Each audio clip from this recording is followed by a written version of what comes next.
Kung bago ka lang dito sa NTPH, maaari bang makahingi ng isang like at subscribe?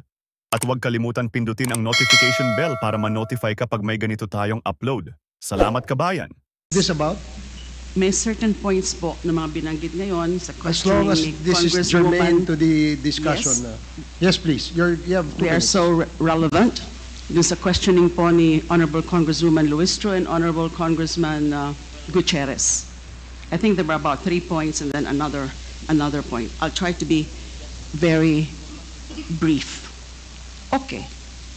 Kanina po, tinanong po siya ni Congressman Gutierrez, sino yung 7 na yon ng kanyang personal na death squad.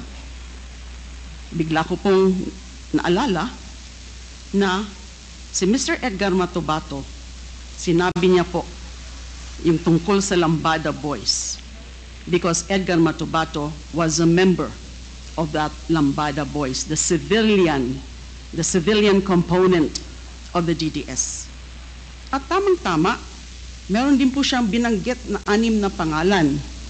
So hindi ko po alam kung kilala po ito ng dating Pangulo, ng dating Mayor.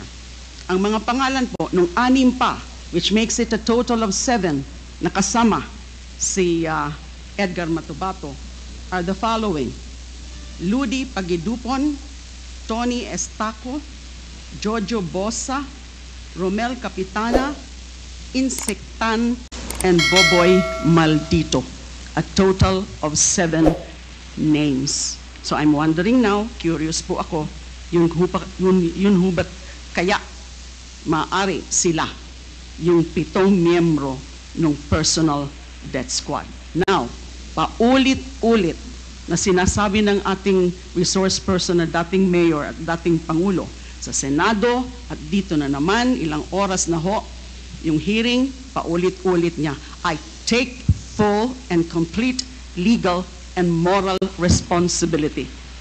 Sa tingin po kaya ng dating Pangulo at dating Mayor, kapag sinasabi niyan, ang ibig ba ho niyang sabihin o kaya ang kanyang paniniwala ay maaabsuelto na yung lahat na sumunod sa kanyang mga illegal orders of kill, kill, kill?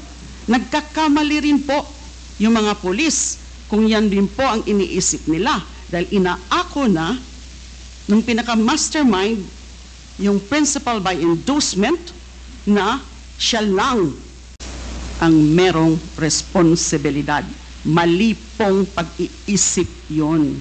No matter how many times, 1,000 times, nasasabihin niya ng dating Pangulo at dating Mayor na siya lang ang may responsibility, hindi pa rin pwedeng makalusot at maabsuelto yung mga gumawa, sumunod sa kanyang kill orders.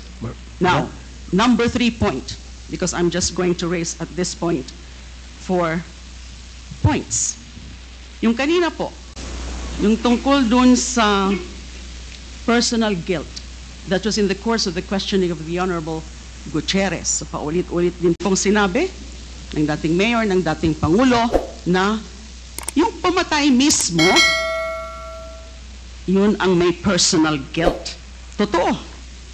Yung gunman, yung hitman, yung assassin, siya mismo ang pumatay. Siyempre, personal guilt na yan. Pero wag nating kalimutan yung sinabi po kanina ni Honorable Congresswoman Luistro.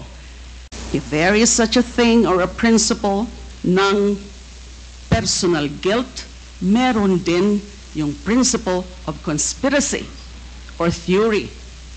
Yung dating Pangulo, dating Mayor, siya ang malinaw na principal by inducement because he ordered, he solicited, he induced yung mga pagpatay. So he is definitely principal by inducement. But sinunod ka nagkaroon ng mga principals by direct participation.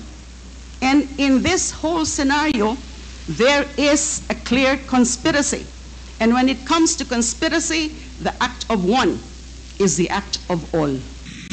Yung ginawa ng isa, yung gunman, ay ginawa din yung nag-udyok sa kanya, yung principal by inducement.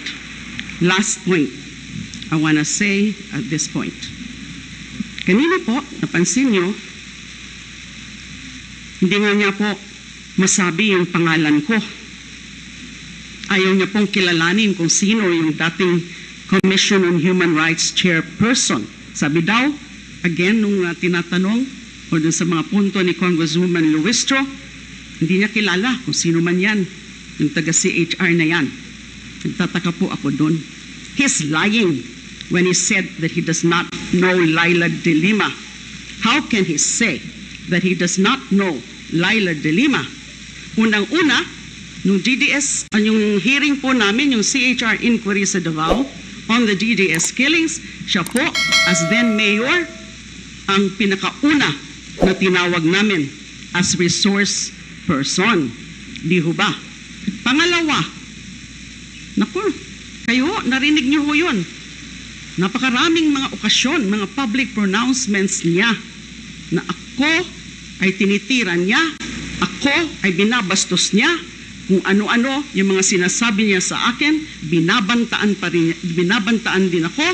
You will rot in jail, Laila de Lima.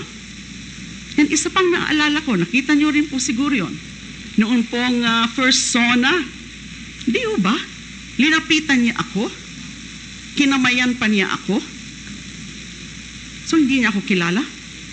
Alam mo yan, for example, ni former ES Salvador Medialdea, na kilalang kilala ako ng dating mayor at ng dating pangulo. So he is lying. Maraming salamat po. Thank you, Senator. Iba na kasi ang hirdo niya kasi hindi mo kilala. Mr. President, may I remind you that please refrain from talking unless you are recognized by the Yes, I chair. was just making a statement. Yeah, Hindi ko siya nakilala, iba ng hirdo niya eh. I'm just reminding the